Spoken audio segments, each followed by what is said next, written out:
Hello बच्चों, let's read the question. Question says if A, B, C are in unequal, what is the condition that value of following determinant is 0?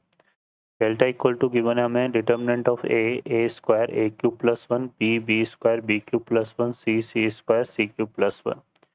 First option है 1 plus A B C equal to 0, A plus B plus C plus 1 equal to 0, A minus B minus C minus A equal to 0. And fourth option है none of these. Solve करते हैं बच्चों question को।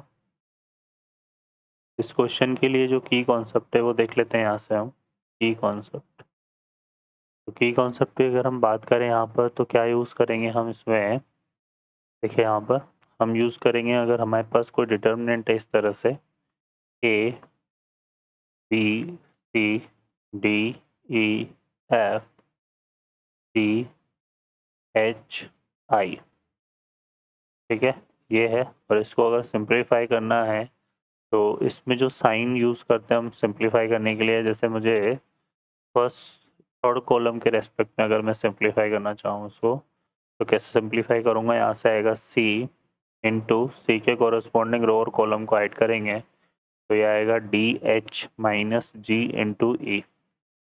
फिर यहाँ से आएगा minus का F और इसके कॉरस्पॉन्डिंग रो को और कॉलम को ऐड करेंगे तो A इंटू H आएगा माइनस B इंटू जी आ जाएगा।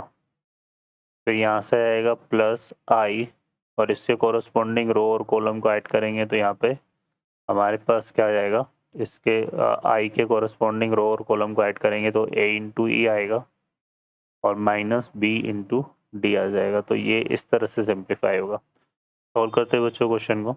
इस क्वेश्चन में हमें गिवन है यहाँ पर डेल इक्वल टू क्या गिवन है यहाँ पर A square A cube plus 1 B square B cube plus 1 and C square C cube plus 1, ठीक है ये हमारे पास गिवन है।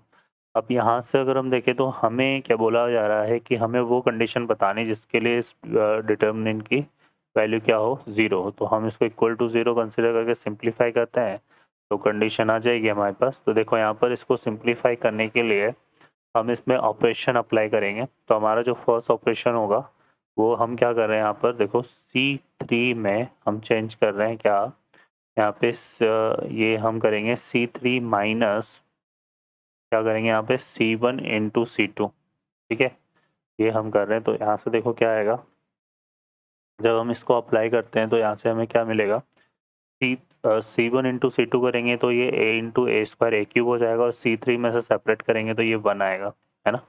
यहाँ पे 1 आ जा ये C3 वाले कॉलम में यहाँ पे 1 आ जाएगा। ऐसे ही यहाँ पर भी 1 आ जाएगा और यहाँ पर भी 1 आ जाएगा क्योंकि B इंटू बी क्यूब होगा, बी क्यूब से बी क्यूब कैंसिल हो जाएगा, C इंटू सी क्यूब से सी क्यूब कैंसिल। और बाकी के जो कॉलम है वो एज इट इज़ रहेंगे A B C A square B square and C square, ठीक है ओके बच्चों। फिर इसको सिंप्लीफाई करते हैं यहाँ पर। तो इसको सिंप्लीफाई करने के लिए देखो हम क्या करेंगे, यहाँ पे कंडीशन अप्लाई करते हैं। तो हम क्या करते हैं, तो यहाँ पर R1 में हम जो है यहाँ पर R3 में हम चेंज कर लेते हैं। तो यहाँ पे R3 में हम क्या चेंज कर रहे हैं, R3 minus R1 R3 minus R2, ठीक है। और फिर एक R2 में चेंज करेंगे तो यहाँ पे हम यूज़ करेंगे R2 minus R1, sorry R2 में करेंगे R2 माइनस R1, ठीक है। सॉल्व करते देखो क्या आ जाएगा हमारे पास। तो फर्स्ट रो में हम कोई चेंज नहीं कर रहे हैं तो वो एज इट इज रहेगा ए स्क्वायर और 1।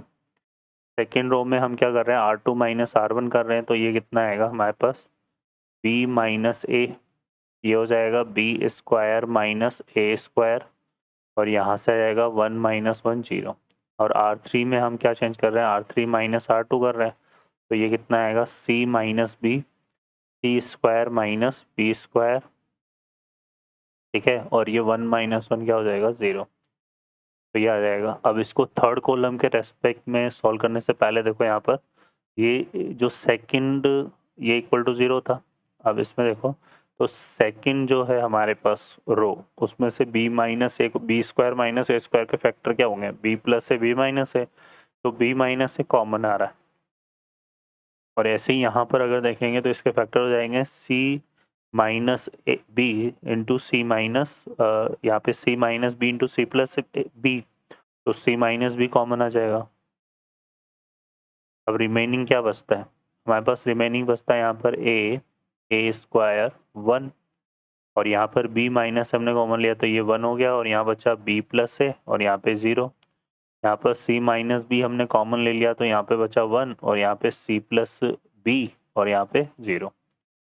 ठीक है, अब इसको सॉल्व करते हैं। तो यहाँ से देखो थर्ड कॉलम के रेस्पेक्ट में सॉल्व करेंगे इसको, तो ये हो जाएगा इम्प्लाइज दैट इक्वल टू 0 चल रहा था, तो इम्प्लाइज दैट हमारे पास आएगा b minus A C minus B, और इसको सिंप्लीफाई करेंगे थर्ड कॉलम के रेस्पेक्ट में, तो ये आएगा 1 इंटू, है ना, 1 इंटू क्या हो जाएगा c plus B minus b plus है, तो ये माइनस का b माइनस का a आ जाएगा। ठीक है, और यहाँ से क्या आ गया इक्वल टू 0। ठीक है बच्चों, अब इसको सॉल्व करें यहाँ से, तो b से b तो कैंसिल हो गया, तो ये बनेगा b minus A C minus B और ये c minus A equal to 0। ठीक है, तो देखो b माइनस ए को हम क्या लिखेंगे, माइनस ऑफ a माइनस भी लिख सकते हैं, और c माइनस बी को भी माइनस ऑफ b माइनस ए, तो माइनस माइनस प्लस हो जाएगा, तो ये आएगा b माइनस सी, और ये क्या है c minus A equal to 0।